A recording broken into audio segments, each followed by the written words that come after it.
I pulled out all of our normal supplies, which is our laptop for data recording. You can do it all in one, it's just convenient to have two if you're able to. Isopropyl to clean. Dental, I always keep out 2 dental tools. You can pull out 4 or 5, but typically having more than one is nice. And pencil, gloves, tear bag, plastic cups, water, little tinfoil scraps, fentanyl test strips, the envelope, and then I pre-prepared a little sample. I gave it our alphanumeric code, so I did TRY for try_0001. I reported it yesterday. It's an unknown substance. It was in Waltham, Mass, and it was just typical and good. Everything's set up. Try to find your closest outlet. Open the carrying case. You're going to want to lift from the bottom. Set it flat on the table. Make sure it's level. You get a cord. There's not a super convenient way to load the cords into the carrying cases because they just have square holes. If you want to keep the cords in an outside backpack or just double bag, that works just as well. So you go into the power cords. You're going to flip up the hole to make sure the power cord doesn't come undone. And I know you can't see it, but once you plug in the power cord, this little indicator light will turn orange yellow, and that means that it is beginning to warm up. Next, you're going to pull it up. So again, try and hold it from the bottom. You're going to push down Ethernet cord. If your computer does not have an Ethernet cord, just getting a simple adapter will work just fine. Trying to not hit the Ethernet cord, especially when you're recording a sample, is ideal because it can definitely interrupt the signal. Sign into Opus ID Wizard. Password is just Opus. Anyways, here's a Waltham. Unknown sample. Was typical common good. The date was 12/2. It was in a baggie. I would call that a white powder for the most part. It's kind of up to a bit of interpretation, but for this purpose, I will say white powder. I want a picture too. Picture as well, but yeah.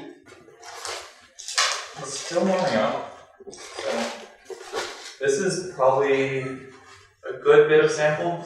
This is definitely more than you will need, but I thought it would make it easy to add a bit extra. So plastic cup. I will do the fentanyl test strip. So the light in the bottom right turned green, which is good. And it said accessory identified, performance test passed, and it can prompt you to move on to measure background. But I'm going to close it first and go to validation, run OVP test, and run PQ test. What's that? It will test the signal to noise and a wave number accuracy test. Do you have to do each time? We do it whenever we move the instrument. So, for example, when Becca and I go to Quincy on Tuesday, and then we go to Lynn on Thursday, even though it hasn't been a whole week, just because of a different environment, different humidity, different elevation, what have you. We just always run the PQ test. But I put about approximately 1 milligram in here. Fill it up to the 5 ml line. So once you have your sample in here, if it doesn't dissolve super well, try to mix it as well as you can to get an accurate read.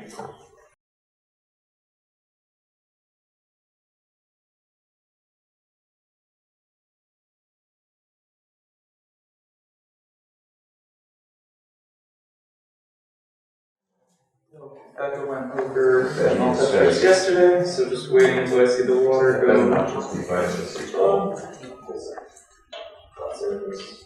So the PQ test is done. In the bottom right it says test channels not okay, 0. Test channels overall okay, 1. So instrument test passed.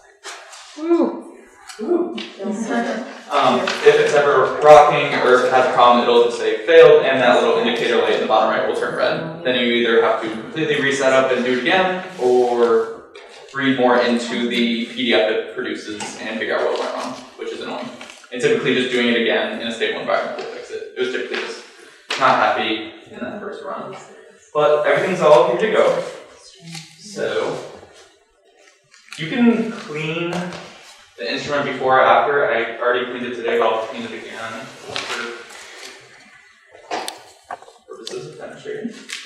It is really sensitive, so like cleaning is really important, so you don't get cross-contamination, you don't see something that's not. Yeah. So then on the left side of this wizard, sorry, keep walking here with you. There's a measure background button. So then you hit measure background, probably like 15 seconds, very quick. And in the meantime, you can get your sample ready. So this is my favorite dental tool. Kind of has like a kind of swoopy end. It's just whatever preference to get stuff out of the bag. Whatever's best for you. It just comes with practice. That's all it is.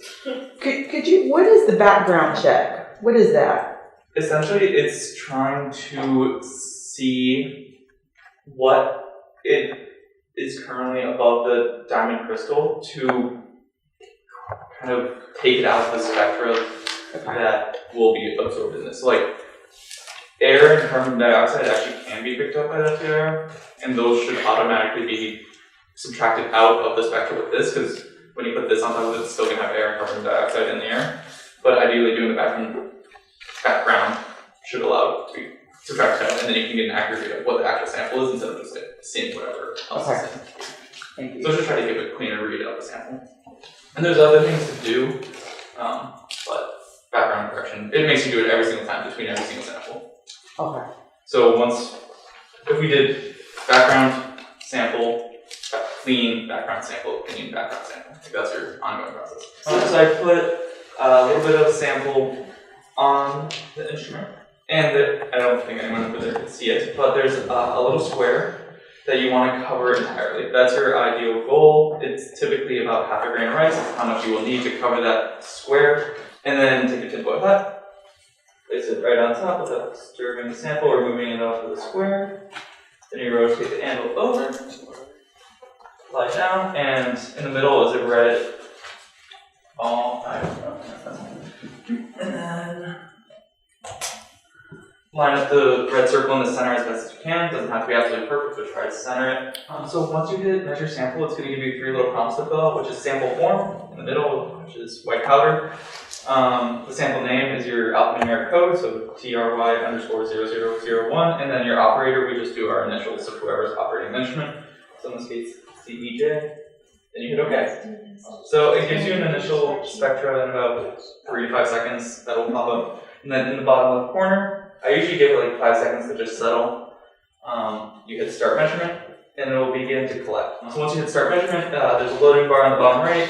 And depending on how long you let your scan run, as I mentioned yesterday, it'll give a more detailed or more crispy scan, for lack of a better term.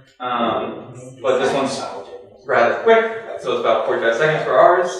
After that, it typically, again, Opus is finicky, but it will typically automatically search your libraries that you already have checked, and it will give you your top result. And in this case, it produced caffeine. And I'll be honest, I only put caffeine in that bag from upstairs. So it is what I know it to be, or as well as I know it to be. If your fentanyl test strip was positive, pretend this was positive instead of negative, you would then dilute this further up to 30 with water. Don't add any more sample, just dilute it up to the 30 ml mark, which is like all the way at the top of the cup. And then run another fentanyl test strip, making sure to not go above that dark blue line, stay below that little wavy section, and then check again. If it's fentanyl, it should still come back positive at 30 unless it's super, super tiny concentration of fentanyl.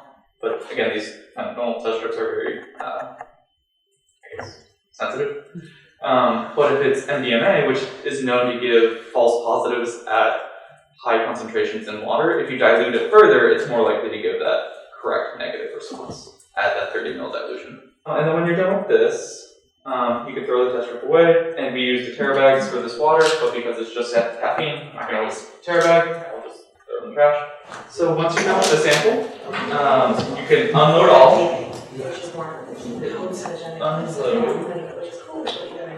And then on the left side again, it'll then say next sample. You click next sample. And then it's going to ask you to measure your background again. So once you hit next sample, you can lift up the anvil, rotate it over, you can clean your surface, and then move on and repeat. But that's basically how you do it. And then you can do as many samples as you're willing to do in a sitting. It doesn't need to be reconfigured after a few hours. It's good